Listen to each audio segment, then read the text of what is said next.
Uyg'ur elidan chet ellarga kengaygan saqchi punktlari. Yaqindan buyon Xitoyning chet ellarda qurgan maxfiy saqchi punktlarining orqa-orqadan oshkorlanishi xalqarada, bo'libmi g'arb davlatlarida kuchli diqqat va munozara qo'zg'adi. Italiyadagi himoyachilarni qo'g'dash tashkiloti bu yil 9-oyda doklad e'lon qilib, Xitoy hukumatining Yevropa, Kanada qatorliq g'arb davlatlaridagi 54 saqchi punktini oshkorlagan edi. Bu yil 4-dekabr bu tashkilot Xitoyning yana qo'shimcha 48 saqchi punktiga oid yangi dalillarga erishganligi CNNda xabar qilindi. Oldi keyni bo'lib har qaysi g'arb davlatlarida oshkorlangan 100 dan ortiq Xitoy saqchi punkti mana endi yana bir qatim xalqaro qiziq temaga aylandi. Bu vaqada kishilarni hayron qoldirgan eng muhim masala Xitoyning nima sababdan bundaq bir maxfiy saqchi organini chet ellarda qurib chiqqanligi edi.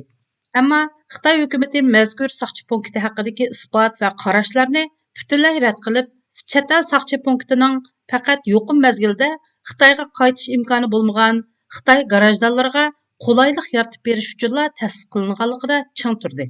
Lekin Xitoy hukumatining bu xil tushuntirishi qoyil qilarlik emas bo'lib, navbatda saqchi punktlari bayqalgan davlatlar jiddiy shaklda bu xil hodisaning orqa ko'rinishini aniqlashga boshladi.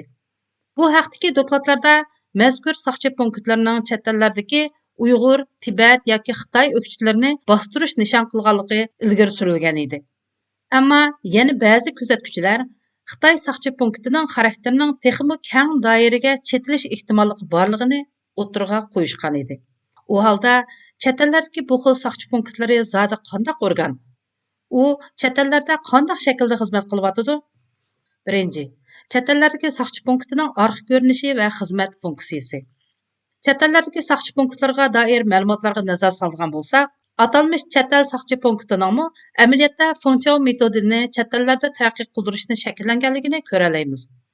2019-yildan boshlab atalmış yangi davr funksiyon metodi Xitoy hukumatining 1-nomerlik hujjatiga kirgizilgan. 20-qurultaydan keyin bo'lsa, yangi davr funksiyon metodi Xi Jinpingning Xitoycha alayidagi ega sotsializm qurish ideyasi sifatida tashviq qilinishga boshlagan. Funksiyon metodi amaliyotda xalqni idora qilish metodi bo'lib, masalalarni hal qilishda xalqqa tayinish, masalalarni oldin bayqash va yiltizdan hal qilish, xatarni yo'qotish, bexatarlikni yuqori ko'tarib, muqimlikni ishga oshirish funksiyon metodining eng muhim alayidligidir. Bu vajidan chet ellarda saqchi punkt qurishmi, funksiyon metodini dunyoga yuzlantirish, Xitoy hukumatiga chegara sirtidan keladigan xatarni nolga tushirish, muhojirlarga tayinib, chet ellardagi muqimlikni kafolatga ega qilishni maqsad qilgan. Xitoy hukumati funksiyon metodini xalqaralashtirishda oldi bilan chet eldagi jinoyat gumondorlarini yurtiga qaytib sotlanishga qoyil qildigan saqchi sistemasi to'ri qurib chiqqan. Bu saqchi sistemasi to'ri dal chet ellardagi Xitoy saqchi punktlaridir. Mazkur saqchi punktlarining xizmat usulimi funksiyon metodidagi xatarni oldin bayqash, yiltizdan yo'qotishda xalqqa tayinish prinsipiga tayangan. Ya'ni chet ellardagi Xitoy muhojirlarini chet el saqchi punktlari orqali tizginlash va ularning kuchidan foydalanib, chet ellarda muqimlikni qo'g'dash, hokimiyatga keladigan har qanday xatarni nolga tushirish maqsadiga yetmoqchi bo'lgan. Xalqaro kishilik huquqni qo'g'dag'uvchilar tashkiloti chet eldagi Xitoy saqchi punktlari nomli bir dokladni tayyorlagan bo'lib, mazkur dokladda chet el saqchi punktlarining asosli nishoni chet eldagi siyosiy faoliyatchilar va o'qituvchilar ekanligi o'tirib qo'yilgan. Shundaqla bu doklad orqali Xitoy hukumatining tahdid silish, urug' tuqqanlarga besim ishiltish qatorliq usullar orqali chet eldagi jinoyat gumondorlarini tizginlaydiganligini isbotlab chiqqan. Mazkur dokladda yana Xitoy hukumatining 230 mingga yaqin Xitoy muhojirlarini dunyoning har qaysi joylaridagi chet el saqchi punktlarining turtkisida Xitoyga qaytarib ketganligi ko'rsatilgan. Ikkinchi, chet eldagi Xitoy saqchi punktlari bilan Uyg'ur eldagi saqchi punktlarining munosabati nima? Saqchi punkti degan atalg'u amaliyotda Uyg'urlarga ancha notanish emas. Chunki Chunchungo davrida Uyg'ur elida nihoyat ko'p saqchi punkti qurilganligi allburun xalqaroga oshkorlangan edi. Uyg'ur eldagi saqchi punkti qurilishi bo'libmi 2013-yili Xi Jinpingning bexatar Jungo barpo qilishda funksiyon metodini qo'llanish buyrug'i bilan kengaytirilib qurilishga boshlagan. Ayni chog'da atalmış Xinjiang Uyg'ur avtonom rayonining partkom sekretari Zhang Chunshan 3 xil kuchlarga taqobil turishda funksiyon metodini qo'llanish harakatini Xi Jinpingning mazkur buyrug'i bilan boshlagan edi. Saqchi punktining qurilishimi amaliyotda terrorchi, bo'lgunchi, radikal kuchlarni oldin bayqab, xatarni nolga tushirish orqali bexatar Xinjiang barpo qilish nomida yo'l qo'yilgan. Yani 2013 yılı 11 ayının başında Uyghur elining Aqsu şəhərdə atalmış Bexatar Şinjan barpo qilish muhim xizmat yig'ini Zhang Chunshanning riyosatchiligida ochilgan. Mazkur yig'inda Zhang Chunshan Bexatar Şinjan barpo qilish uchun Fengchao metodini taraqqiy qildirishda ching turish to'g'risida qaror tasdiqlagan. Zhang Chunshanning mazkur qarorda yezlardagi amallik xizmatini isloh qilish, mahalla saqchixonasi qurish strategiyasi orqali jamiyatning amalligiga kapolatlik qilish, asosiy qatlamdagi 3 xil kuchlarga qattiq zarba berish orqali davlatning bexatarligi va amalligini ilgari surish, yezlardagi nuqtaliq odamlar va nuqtaliq kollektivlarni qayta tarbiyalab, ideyasini o'zgartirish orqali jamiyatning uzun muddatlik muqimligini ishga oshirish qatorliq mazmunlar o'tirib qo'yilgan. Demak, saqchi punktining bosh nishoni 3 xil kuchlarga konkret qilib aytganda Uyg'urlarga zarba berish bo'lgan. Chunki Xitoy ichi va sirtida 3 xil kuch degan so'zning Uyg'urlarni ko'zda tutilganligi hech kimga sir emas. Bu so'z xuddi Xitoylar odatlangan Shinjongliklar degan so'zdeklar qaratmalikqa ega so'z sifatida Xitoyda umumlashgan. Bu vajidan 3 xil kuchlarga qattiq zarba berishmi tabiiy yo'sinda butkul Uyg'ur jamiyatini dushman kategoriyasiga ayirib, zarba berishni bevosita nishon qilgan.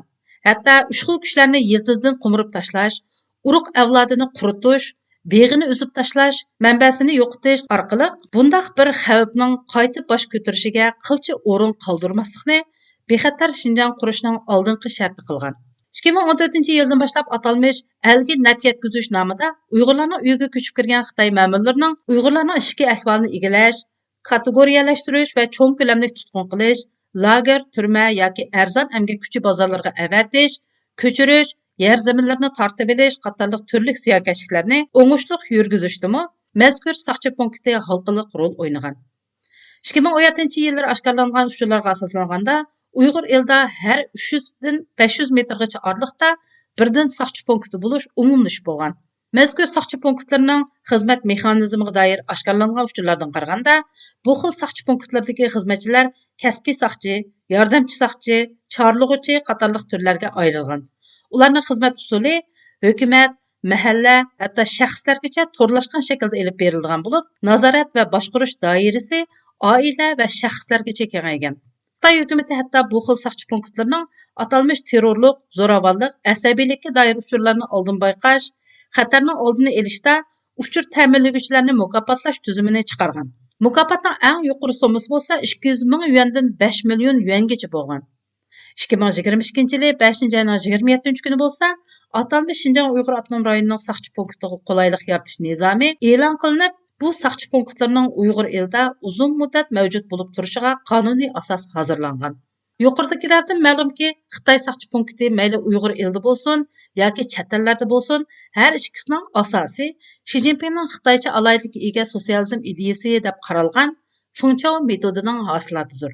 Asosliq nishoni bo'lsa, davlat bexatarligiga tahdid deb qaralgan har qanday xatarni oldin bayqash, oldini olish yoki xatar paydo bo'lishidan burunla uni yo'qotishni maqsad qilgan. Bu xil usulni xuddi atalmış Şinjan Uyg'ur avtonom rayonining sobiq partikomi sekretari Zhang Chunshanning Şinjandagi 96% terrorlik harakatlarining hammasi yuz berishdan burunla yo'qotildi degan so'z bilan sharhlash mumkin. Ya'ni yig'inchoqlaganda avam xalqning kuchiga tayanib xatarni nolga tushirish mazkur saqchi punktlarni qurishning asosi deb qarashga bo'ldi. Shunday bo'lganda Uyg'ur eldagi saqchi punktlar bilan chet eldagi saqchi punktlarning nishoni o'rtaq holda Xitoy hokimiyatiga keladigan har qanday xatarning oldini olish va tizginlash bo'ladi. Bunday ahvolda Uyg'ur eldagi saqchi punktlar bilan chet eldagi saqchi punktlarning uchurlarini o'rtaqlashish, jinoyat obyektlarini bayqash, qaytarib ketish, chegara sirtidagi Xitoyga qarshi harakatlarni to'sish, kishilarning vatandagi urug'-tuqqanlarga tahdid solish, shunaqla Xitoy hokimiyatiga keladigan har qanday xavfning oldini olishlarda hamkorlashishi aniq. Yaqinqi yillarda chet ellarda yashayotgan Uyg'ur muhojirlarining o'zlari yashayotgan davlatlarda turli tahdid va besimlarga uchrab kelayotganligi, hatto ba'zi davlatlarda maxfiy va oshkora yo'sinda Xitoyga qaytarilganligi sir emas. Xitoy hukumati atalmış yangi davr Fengchao metodini Uyg'ur elida faqat Uyg'urlarni, ya'ni 3 xil kuchlarni yo'qotish uchun yo'l qo'ygan edi.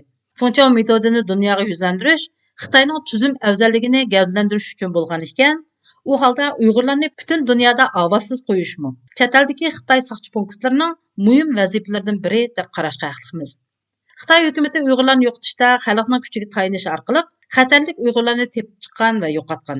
Шуңа chet ellardimi o'xshashla muhojirlarning kuchiga tayinish orqali hokimiyat bexatarligiga tahdid deb qaralgan Uyg'urlar va Xitoyga qarshi kuchlarga zarba berishni, texmi muhimi g'arb qimmat qarashlarini vayron qilish orqali Uyg'urlar ustidagi irqiy qirg'inchilik va boshqa barliq jinoiy mas'uliyatlardan qechishni maqsad qilgan bo'lishi tamoman mumkin.